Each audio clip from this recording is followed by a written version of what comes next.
بيبدأ فيلمنا في مدرسة للأطفال للصف الخامس الابتدائي، وبعدها بنشوف اتنين من حيوانات الأليفة، السحلية ليو والسلحفة سكوالتر. وده بيبقى أول يوم في المدرسة، وبتيجي المدرسة وبتعرف الأطفال على ليو وسكوالتر. وبعدها بكام يوم بيعمل للمدير اجتماع لأولياء الأمور، وبيقول لهم إن المدرسة بتاعت أولادهم حامل وهتضطر إنها تاخد أجازة طويلة شوية، وإن في مدرسة تانية هتكون مسؤولة عن أطفالهم. بيجي اتنين من أولياء الأمور بيقفوا قدام ليو وسكوالتر وبيتكلموا مع بعض، وفي واحد بيقول للتاني ان نوع السحالي ده ما بيعيش اكتر من 75 سنة، وان هو شكله كبير. فبيتصدم ليه وبيقعد يفتكر هو اول يوم جه في المدرسة كان عنده قد ايه، وبيفتكر ان هو جه سنة 1949، وبيحاول ان هو يحسب عمره بس بيفشل. فبيطلب من سكوالتر ان هو يساعده في حساب عمره، فبيقوله ان هو فشل في الحساب هو كمان. وبعدها بيفتكر ليو ان الارنب اللي في الفصل اللي جنبيهم شاطر في الحساب، فبيقوله سكوالتر ان الحيوانات الاليفة مش بيجتمعوا كلهم مع بعض غير مرة واحدة في الشهر، واليوم ده بيكون التدريب على الهروب من الحريقة. فليو بيستخدم لسانه علشان يشغل انذار الحريقة،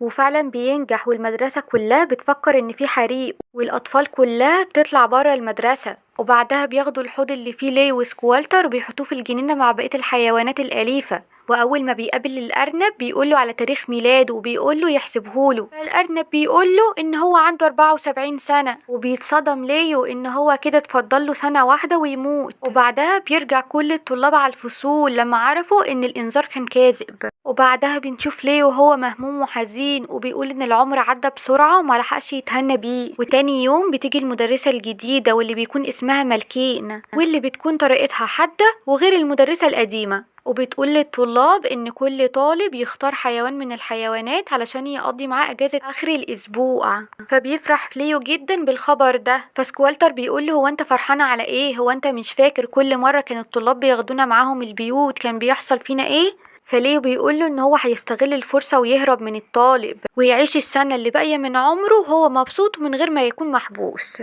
وبعدها بترفع بنت ايديها وبتكون اسمها سمر، وبتقول للمدرسة عن فوائد تربية الحيوانات. وسمر دي بتكون رغاية جدا، والمدرسة مالكين بتقول لها تختار الحيوان اللي هي عايزاه، فهي بتختار ليو. ولما بتروح بتحطه في اوضتها وبتنزل تتغدى مع اهلها، فهو بيحاول يستغل الفرصة ويهرب. ولما بيطلع من الصندوق بيمشي ببطء جدا بسبب وزنه الزيادة، وبيفضل طول اليوم ماشي على الحيطة لغاية ما في النهاية بيوصل وبيتعلق في الستارة. وبعدها بتدخل سمر اوضتها، ولما بتيجي تشوف ليو في الصندوق بتاعه مش بتلاقيه، وبتقعد تدور عليه في الاوضه كلها. وهي بتشد الستاره بيتخبط ليو في الحيطه، وهو بيقول ان هو اتوجع قوي. فبتتخض سمر انها بتسمع صوته وبتعرف ان هو بيتكلم زي البني ادمين، فبتتخض سمر وبتنادي على مامتها، فهو بينط عليها وبيترجاها انها ما تقولش لحد ان هو بيتكلم، لانهم في المدرسه هيعملوا عليه تجارب كتير وان هما هيعذبوه. وبيضحك عليها وبيقول لها ان محدش يقدر يسمع صوته غيرها لانها بنت مميزة جدا. هي بتنبسط جدا من كلامه، وبتقول له سمر ان كل الناس بتزهق منها لانها بتتكلم كتير. فبيقول لها ليو انها تسأل الناس قبل ما تتكلم عن الموضوع اللي هي عايزة تحكي فيه، ولما يسألوها السؤال هي تقدر تجاوب في الموضوع اللي هي بتحبه. وتاني يوم وهما في المدرسة بترجع صحة ليو للصندوق بتاعه، وبتسأل صحابها شوية أسئلة، وبكده بتعرف تفكر معاهم.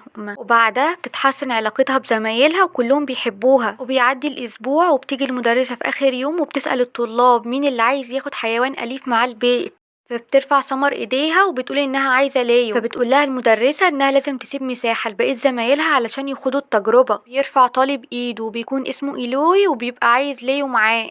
وبعدها سكوالتر بيستغرب جدا هم عايزين ليه ليو على طول. وبعدها بنشوف ان ايلوي طالب غني جدا واهله بيخافوا عليه، لدرجة ان هما بيبعتوا معاه درون للمراقبة علشان يحافظ عليه. واول ما بيروح بيلبس بدلة الوقاية لما بيشوفوا معاه ليو على طول عشان خايفين على صحته. ولما بيطلع ايلوي واهله للدور اللي فوق بيستغل ليو الفرصة وبيحاول يهرب من البيت، بس المكنسة الكهربائية بتبقى على وشك انها تسحبه. بس بيجي الكلب بتاع إيلوي وبينقذه، وبعدها بيكتشف ليو ان ديله اتقطع، بس هو ما بيزعلش لان ديله كده كده هينمو مع مرور الوقت. لما بيجي الليل بيتكلم ليو مع إيلوي وبيقوله ان هو ولد مميز جدا وان ده سر بينهم وما يقولش لحد. وبعدها إيلوي بيفرح جدا وبيقعد يحكي له مأساته ان هو زهق من مراقبة الدرون ليه، فليو بيقترح عليه ان هو يكتب للدرون جواب يشرح له فيه كل اللي مضايقه. فعلا اول ما الدرون بيقراه بيزعل جدا لدرجة ان هو بيرمي نفسه في سلة المهملات. بعدها بيطلع ليو وإيلوي يلعبوا في الجنينة مع بعض، وتاني يوم بيرجع إيلوي الصندوق للفصل. وفي نهاية الأسبوع المدرسة برضو بتسأله مين عايز ياخد الحيوان الأليف مع البيت، فبيرفع سمر وإيلوي إيديهم وبيبقوا عايزين ياخدوا ليو، وإيلوي بيقول لسمر إن هو قضى معاه أجازة جميلة. فبتيجي طالبة في الفصل بتسمع كلامهم واللي بيكون اسمها جايدة، ولما بتسمعهم بترفع إيديها وبتبقى عايزة ليو معاها. وبعدها بيزعل سكوالتر إن محدش بيطلبه، ولما ليو بيروح معاها بيكتشف إن جايدة طالبة حزينة جدا لأن أهلها بيفرضوا عليها رأيهم، حتى الحفلة اللي هي عايزة تعملها هما اللي بيختاروا كل تفاصيلها. فبيتكلم معاها ليو وبيقول لها إن هو يقدر يساعدها، فهي بتتصدم لما بتعرف إن هو بيتكلم زي البني آدمين. فليو بيقول لها إن هي بس اللي تقدر تفهمه لأنها طالبة مميزة جدا. فجايدة بتقوله إنها زهقت من معاملة أهلها ليها لأنها من طبقة راقية وهما بيجبروها تتعامل بطريقة معينة مع الناس. فبينصحها ليو وبيقول لها إنها تتعامل مع زمايلها بطريقة جميلة وعلى طبيعتها. وأول ما بتبدأ الحفلة وزمايلها بيجوا بتتعامل معاهم بطريقة جميلة وترحب بيهم. وليو بيكون في الصندوق بتاعه بيراقب كل اللي بيحصل في الحفلة، وبياخد باله إن موجود في الحفلة حيوانات من السيرك، وبيكون فيهم حصان صغير بيكون زعلان جدا إن هو موجود في الحفلة ويتمنى إن هو يعيش حياته بره السيرك. فليو بيسمعه وبيروح يقول لجايدة إنها تحرر كل الحيوانات اللي موجودين في الحفلة. هي بتسمع الكلام وبتروح تتفق مع صحابها على خطة علشان يحرروا كل الحيوانات،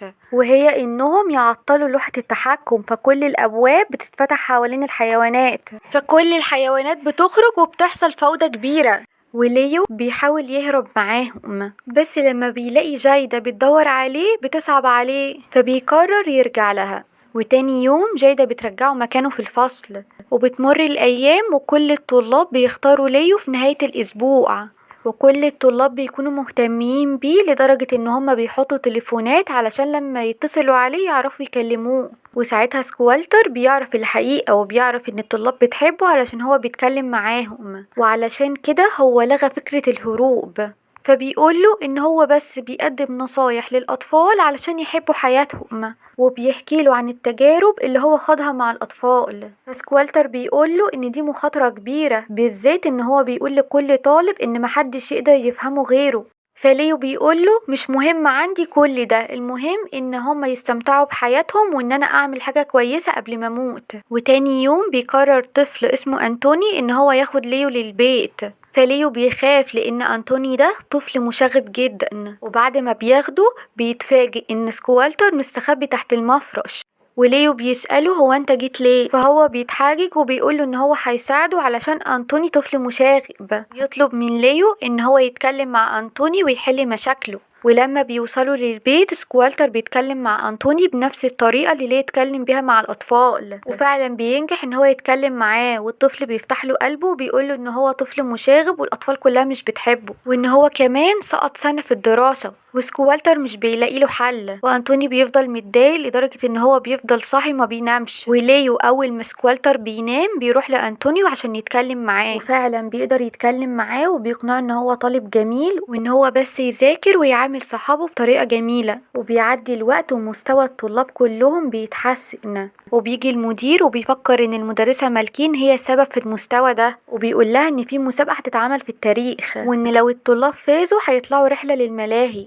ولما بيجي الليل ليه بيقعد يتكلم في التليفونات مع الطلاب، فسكوالتر بيحس بالغيرة من ناحيته وبياخد تليفون من التليفونات وبيصوره وهو بيتكلم مع واحد من الطلاب، بيبعت الفيديو لكل الطلاب وبيروحوا على طول علشان يواجهوه بالحقيقة. وهو بيحاول يفهمهم ان هو بيحبهم وبيحب مصلحتهم، بس كلهم بيقولوا له ان هو مخادع. فجأة بتشوفهم الأستاذة مالكين وبتعرف ان مستوى الطلاب اتحسن على ايديه وان هو السبب في كل اللي حصل، وبتستنى لما كل الطلاب يروحوا وبتاخد ليو معاها البيت وبتشتكي له هي كمان همها، وبتقول له انها كل العمر ده معرفتش تكون مدرسة أساسية وهي مجرد مدرسة احتياطي. فليو بيقول لها انها لازم تتعامل مع الطلاب بطريقة جميلة علشان يحبوها، وهم لو حبوها هيحبوا المادة بتاعتها وهيكونوا شاطرين فيها، والمدير هيخليها مدرسة أساسية مش احتياطي.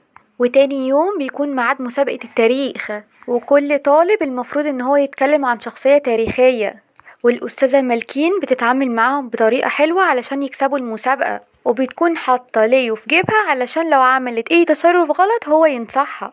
وبيقدروا فعلا الطلاب ان هم يكسبوا المسابقة ويتفوقوا على باقي الفصول، لكن بعدها بنكتشف ان الطلاب مش مبسوطين بالفوز علشان هم لسه متأثرين في صدمتهم بليو، والمدرسة مالكين بتفوز بأفضل مدرسة احتياطي. وبعد كده المدرسة مالكين بتاخد ليو وبيمشوا بالعربية وبتنزله في الشارع وبتقوله ان الطلاب خلاص مش عايزينه وما بقوش يحبوه. وتاني يوم مالكين بتقول للطلاب ان ليو ساب المدرسة وهرب، ورغم ان هما لسه مصدومين فيه لكن هما بيزعلوا قوي على فقدانه. وسكوالتر بيحس بالذنب ناحية صاحبه ليو، فبيحاول يصلح اللي هو عمله، وبيستخدم تليفون إيلوي وبيبعت رسالة للدرون المراقبة بتاعه وبيطلب منه ان هو يساعده علشان يوصلوا لليو بسهولة. وفعلا الدرون بيروح وبياخد سكوالتر وبينجح ان هو يخش الاتوبيس اللي فيه الطلاب، وبيقول لهم ان هو السبب في كل اللي حصل، وعمل كل ده علشان هو كان بيغير من ليو لان كلهم بيحبوا ليو مش بيحبوه. وبعد ما ليو اختفى ضميره بيأنبه وعايز يصلح غلطته،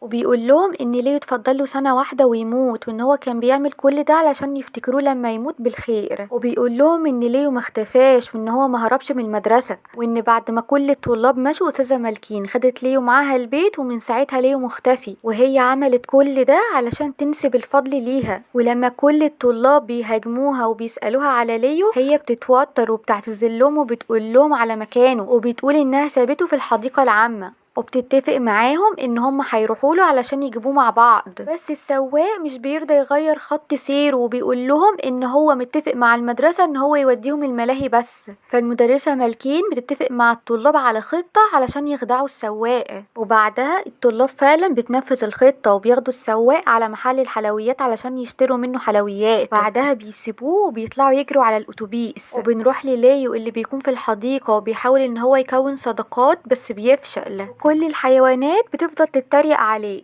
وهناك بيشوف الحصان الصغير اللي كان موجود في الحفلة، وأول ما بيشوف ليو بيقول لكل الحيوانات إن هو السبب إن هو موجود معاهم دلوقتي، وإن هو ساعدهم كلهم علشان يهربوا. فكل الحيوانات بترحب بيه وبيدوله كمان أكل. وبعدها وهو قاعد مع شوية سحالي بيقولوله إن كل السحالي عادي بتعيش أكتر من 100 سنة، فبيفرح ليو جدا إن هو خلاص مش هيموت. وبعدها بيقرر ان هو خلاص هيروح المدرسة علشان يعتذر من كل الطلبة، وبيجي الحصان الصغير وبيقرر ان هو هيوصله، فبتقرر كل الحيوانات ان هم هيساعدوه. وفجأة بتهجم عليهم شوية تماسيح، فكل الحيوانات بتجري تستخبى ما عدا ليو، وبعدها بيظهر فجأة أتوبيس المدرسة، فكل التماسيح بتخاف وبتمشي وبينزلوا يدوروا على ليو، وأول ما بيلاقوه بيعتذروله وهو كمان بيعتذر لهم على اللي هو عمله معاهم، وبيقولوله إن هم فازوا بالمسابقة بفضل نصايحه، وبيقولوله إن هم هيعملوله جنازة كبيرة لما يموت.